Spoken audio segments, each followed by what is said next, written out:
Hello, everybody, and welcome back to Late Night History. I'm your host, Olivia. Wave to the camera for me, guys.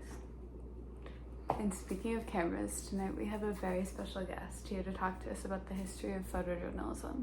Hailing all the way from the other side of the world, everybody click your cameras together for Amy.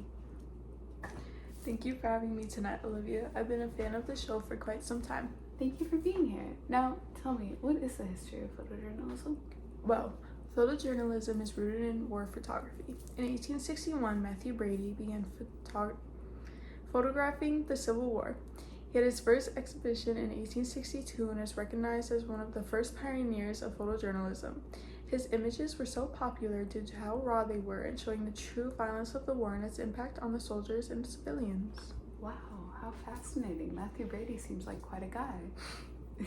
So, when did photojournalism really start taking off?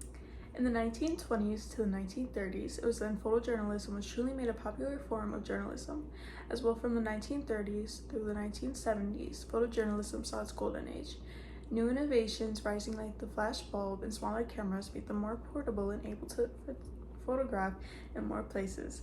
That's as well when new magazines began emerging, like the New York Times, making photojournalism far more popular. Very interesting.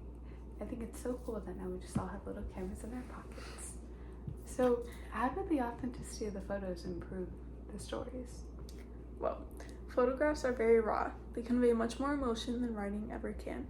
Like in the wars, it was very helpful to prove authenticity and show what was truly happening with no censor. For example, the Spanish Civil War, Vietnam War, and the American Civil War. Photojournalism helped to show the authenticity of what was truly happening, regardless of what people were saying.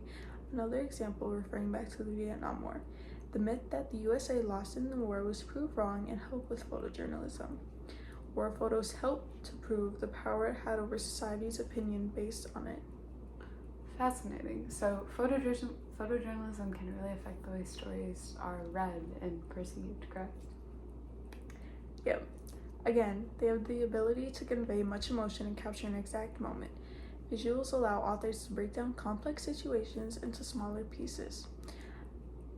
That then makes it more accessible to a wide audience. It creates a connection between the reader and the story.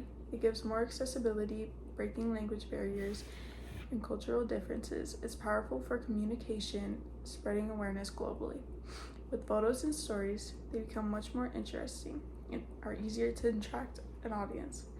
Photos allow for more context and easier analysis. Overall, it allows for larger groups to read stories and understand them, while also making them more entertaining. So, in your opinion, do you find photojournalism fascinating? Yes. Very good. I would hope so. Well, thank you so much for your time. It was amazing having you tonight. Thank you for having me. And to all my late night history watchers, have a great night. Enjoy.